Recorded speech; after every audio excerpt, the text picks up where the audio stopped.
दोस्तों last video में हमने आर्टिकल 25 यानी कि right to freedom of religion के बारे में जानने का प्रयास किया था।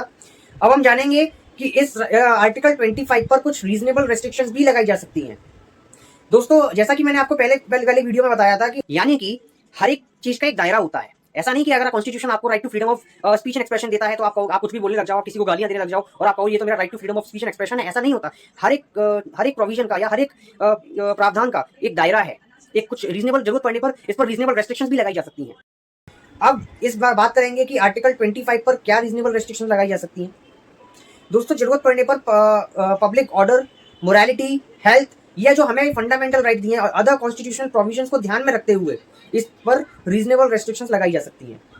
For example noise pollution in the name of religion. Bombay high court ने लाउड स्पीकरों के मामले में एक याचिका पर यह निर्णय दिया है कि भाई लाउड स्पीकर जो है वो किसी भी धर्म, पंथ, मजहब का अनिवार्य अंग नहीं है, एसेंशियल पार्ट ऑफ रिलीजन नहीं है। इसी तरह से फोर्स्ड कन्वर्शन यानी कि जबरदस्ती किसी का धर्मांतरण नहीं कराया जा सकता। इसी के भी कई प्रकार की सुप्रीम कोर्ट जजमेंट दे चुका है।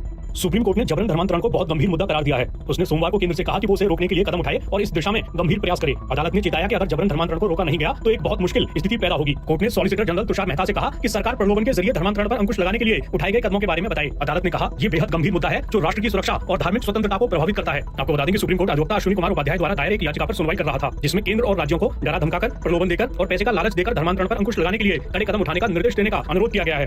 इसी तरह से आर्टिकल 25 का 2 क्लॉज ए कहता है कि राइट टू प्रैक्टिस वहां तक एक्सटेंड करता है जहां तक उसकी रिलीजियस एक्टिविटीज उस पर्टिकुलर रिलीजन का एक एलिमेंट हो।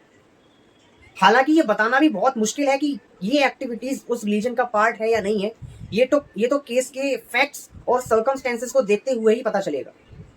आर्टिकल 25 का 2 क्लॉज बी कहता है कि स्टेट को, हमारी प्रकार को पूरा अधिकार है कि वो इस आर्टिकल 25 पर या मतलब कोई इस पर रेस्ट्रिक्शन लगा सकती है या कोई भी ऐसी प्रैक्टिस जो हमारे समाज में फॉलो हो रही है जिसके कारण सामाजिक कुरीतियां फैल रही हैं या हमारे देश के लोगों को बहुत दिक्कत परेशानी हो रही है, तो उस पर एक रीजनेबल रेस्ट्रिक्शंस लगाई जा सकती है। ये हमारे भारत सरकार को यानी कि स्टेट को पूरा अधिकार दिया हुआ है।